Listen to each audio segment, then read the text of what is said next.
NDA में seat बंटवारे का फॉर्मूला फाइनल। तेजस्वी की डूबी लुटिया महागठबंधन में फूट। इस वक्त तेजस्वी सर पर हाथ रखे बैठे हैं क्योंकि एनडीए के कुनबे ने ऐसा कुछ किया कि तेजस्वी को सर पर हाथ रखकर बैठना पड़ा।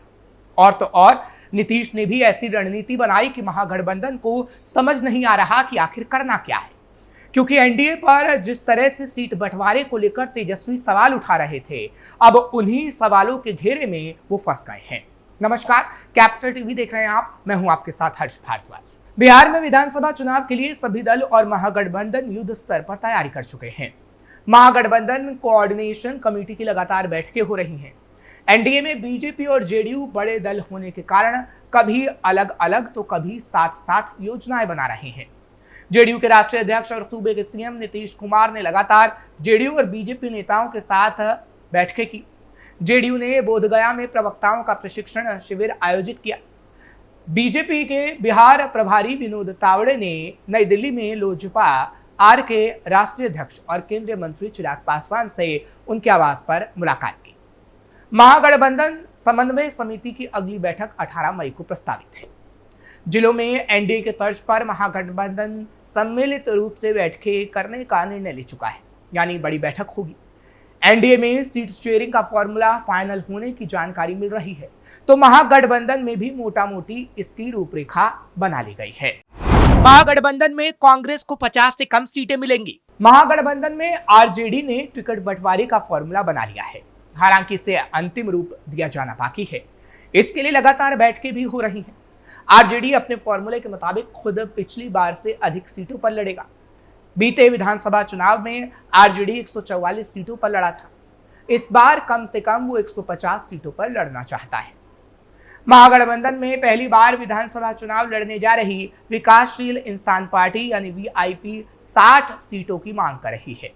हालांकि आरजेडी के फॉर्मूले के मुताबिक उसे 12 से 15 से अधिक सीटें मिलने की संभावना नहीं है। पिछली बार बेहतर परफॉर्मेंस वाली सीपीआई-एमएल को इस बार अधिक सीटें दी जानी है। सीपीआई-एमएल 19 सीटों पर लड़ेगी और 12 सीट जीत सकती है, जैसा कि पिछली बार भी हुआ था। मसलन आरजेडी अगर 150 और वीआईपी 15 सीटों पर लड़ते हैं तो यह अतिरिक्त सीटों का बंदोबस्त कांग्रेस की सीटें काटकर ही संभव हो सकता है। तब कांग्रेस के हिस्से अधिकतम 50 सीटें ही आती है। इससे महागठबंधन में सीट बंटवारे को लेकर पेंच फंस रहा है। महागठबंधन में सीएम फेस को लेकर फंसा पेंच। 2025 के बिहार विधानसभा चुनाव के करीब आते ही राज्य की राजनीति में तेजी से बदलाव देखने को मिल रहा है। आरजेडी और कांग्रेस का महागठबंधन, जो कि बिहार में विपक्षी गठबंधन का महत्वपूर्ण हिस्सा है, बिना किसी सीएम फेस के चुनाव में उतरने की योजना भी बना रहा है। इस फैसले के पीछे कई राजनीतिक और रणनीतिक कारण बताए जा रहे हैं।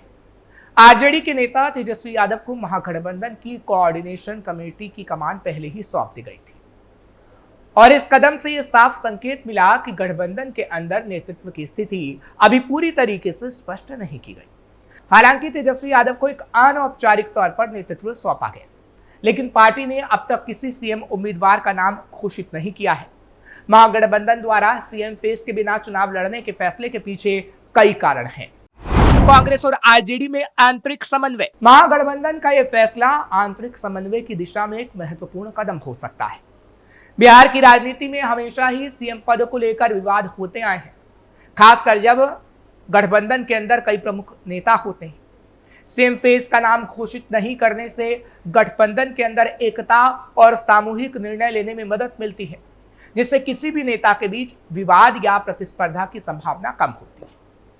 तेजस्वी यादव को कोऑर्डिनेशन कमेटी का प्रमुख बनाए जाने से ये संकेत मिलते हैं कि गठबंधन के नेतृत्व की जिम्मेदारी उन्हें सौंपी है। हालांकि उन्होंने अभी तक किसी सीएम का आधिकारिक रूप से नाम नहीं लिया है। ये रणनीति महागठबंधन को अपनी सियासी स्थिति को मजबूत करने और एकजुट रहने का अवसर भी प्रदान करती है। वोटर्स के बीच नेतृत्व की छवि को बनाना मुश्किल। बिहार में चुनावी राजनीति बड़े पैमाने पर नेता की छवि पर निर्भर करती है। हालांकि महागठबंधन का यह फैसला, जो अभी तक कोई सीएम फेस घोषित नहीं करता, कुछ हद तक मतदाताओं के बीच भ्रम उत्पन्न कर सकता है। वोटर को यह समझ नहीं आ सकता कि वो आखिरकार किसके लिए वोट कर रहे हैं। बिहार में जहां राजनीति और व्यक्तित्व का गहरा संबंध होता है, वहां बिना एक स्पष्ट सीएम फेस के चुनाव में उतरना एक चुनौतीपूर्ण कदम भी हो सकता है। चुनाव में बिना सीएम फेस के उतरने से होगा खतरा। पहला कारण मतदाताओं का असमंजस। बिहार जैसे राज्य में जहां मतदाता अक्सर एक मजबूत और करिश्माई नेता की तलाश में रहते हैं, वहां बिना सीएम फेस के चुनाव में उतरना उनके लिए उलझन पैदा कर सकता है। यह गठबंधन के लिए एक बड़ी चुनौती हो सकता है, क्योंकि लोग किसी एक नेता को चुनाव के चेहरे के रूप में देखना चाहते हैं। दूसरा, नेतृत्व की कमजोरी का आभास। अगर महागठबंधन ये साबित नहीं कर पाता कि वो एक मजबूत और स्थिर नेतृत्व के तहत चुनावी मैदान में है, तो मतदाता इसे कमजोरी के रूप में देख सकते हैं, खासकर जब बीजेपी और एनडीए के पास एक मजबूत नेतृत्व है।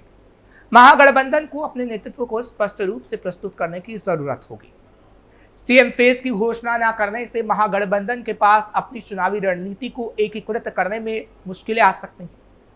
एक स्पष्ट नेता का अभाव चुनाव प्रचार के दौरान भ्रम पैदा कर सकता है और गठबंधन की छवि को नुकसान पहुंचा सकता है। कुल मिलाकर महागठबंधन का बिना सीएम फेस के चुनावी मैदान में उतरने का फैसला एक रणनीतिक कदम हो सकता है। ये फैसला गठबंधन के आंतरिक समन्वय को मजबूत करने, सीट शेयरिंग के मुद्दे को सुलझाने और गठबंधन में एकता बनाए रखने में मदद कर सकता है। हालांकि चुनाव में चुनौतियों का सामना भी कर सकता है, खासकर मतदाताओं के बीच भ्रम और नेतृत्व की कमजोरी के बारे में सवालों के साथ। तेजस्वी यादव की भूमिका महागठबंधन में महत्वपूर्ण बन चुकी है और उनके नेतृत्व में गठबंधन की रणनीति और चुनाव प्रचार की दिशा तय होगी। फिलहाल ये देखना दिलचस्प होगा कि आगे आने वाले महीनों में यह रणनीति कितना प्रभावी साबित होती है, खासकर जब चुनाव की तारीख नजदीक आएगी, यानी साल के अंत में।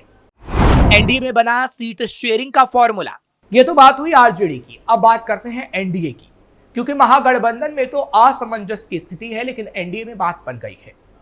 एनडीए ने सैद्धांतिक तौर पर बंटवारे का सूत्र तलाश लिया है। एनडीए के अंदर खाने की सूचना है कि 243 सीटें मुख्य रूप से दो हिस्सों में बटेंगी। एक हिस्सेदारी जेडीयू होगा तो दूसरी बीजेपी होगी। एक सीट के अंतर से छोटा भाई और बड़ा भाई का रुतबा तय होगा। हालांकि वास्तविक बड़े भाई का रुतबा चुनाव परिणाम आने पर ही तय होगा।